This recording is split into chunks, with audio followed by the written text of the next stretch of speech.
JJ Perez for Inside Runner Sports. Greg Luca, San Antonio Express News. It's our UTSA football post-game wrap-up following the Roadrunners' loss to Texas A&M here at Kyle Field. Greg, the Roadrunners, hung tough for most part of this game before it kind of got out of hand. Yeah, just really the first half was really impressive, I actually thought. Yeah, I think kind of the end of the first half, A&M kind of used the clock to get a score laid, and right. That might have been the turning point in today's game, maybe? I don't know. It's hard to have a specific turning point with game that's 45-14 and they score 45 unanswered. But I just think to look at the positives of what UTSA did in the beginning is more than enough to feel good about. To come out and have really even the first drive, I thought them to get 2 first downs. I was like, wow, I didn't think they'd put 2 first downs together at any point. And then the next drive they come out, they have a 44-yard gain to Sincere McCormick right down to the goal line, and they punch it in. Touchdown, yeah. It was the best first quarter offensive production of the season, and it really came against one of the best defenses they'll face, if not the best, and in an environment with 100,000 people, as they announced it today. So it was impressive. I thought the offense showed me a little bit of something there. Josh Dunlop in postgame said that the kind of feeling he had after that touchdown was something he's going to remember for the rest of his life. Cassius said they were really turned up on the side. Yeah, so there was a moment there where it seemed like they were in position to maybe shock the world here. Yeah, I mean, it was going to be tough to hold that advantage all the way through. Right. But I think just, when people sort of set their goals for this game, you just want to look competitive, and they looked competitive. Right. That was the thing.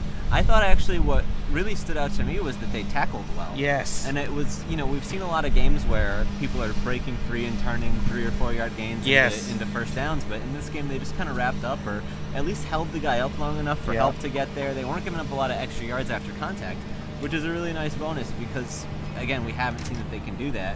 And that helped keep the game close as long as it was. Because if you're forcing them on long drives, at least you're kind of bleeding the clock. And if you want to shorten the game in a game like this where you're kind of overmatched. Right. Let's talk about Lowell.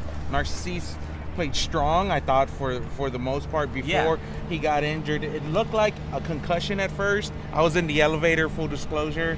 But I did see the replay in the elevator. And he came back onto the field with his thumb wrapped, his right thumb with ice on it. Coach Wilson said in post-game that he might have been able to come back into the game, and he thinks he may be able to play next week, but he wasn't certain.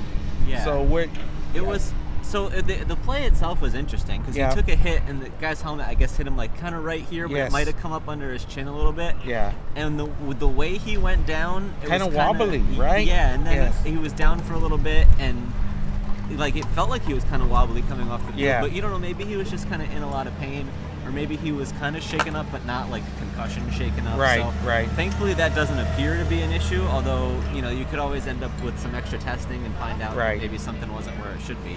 So I understand why they're not going to say with 100% certainty that he'll play, but it seems really promising, which was scary at first. Again, I talked about, what are the things you want to see? Look competitive. They did that. Stay healthy. But stay healthy would be the next one, if not the first one. Right.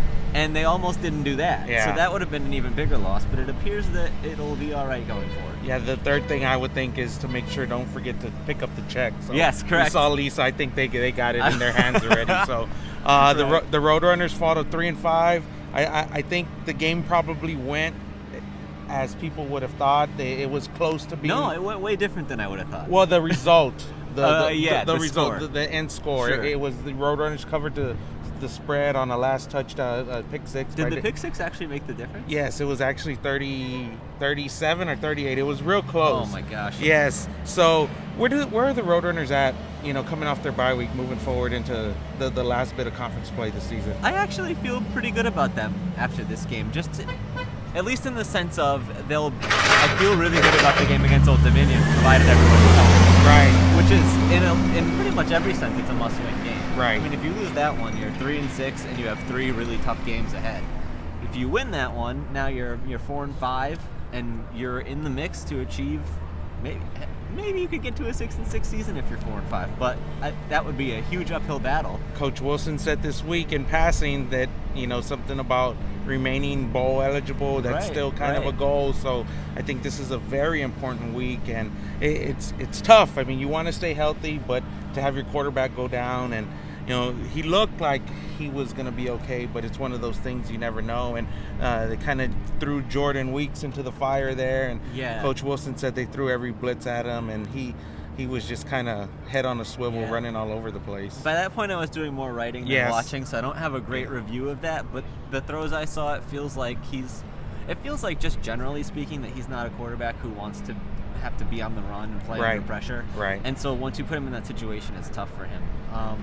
But there was one or two pretty good throws, I thought, and then one or two that were off the mark. But again, I'd have to watch it again to say for sure. What are some of the takeaways? It felt like the punting was kind of off today, which is kind of maybe a secondary concern. But I have to imagine there was some sort of we don't want to put it in their hands because they're returners. Some kind of strategic thing. And so they wanted to go with these low punts, but they kind of didn't get the right angles on it. Yeah, it didn't get the right bounce. It was just too easy to field it or whatever. Yeah. So I wouldn't worry about that too much going forward.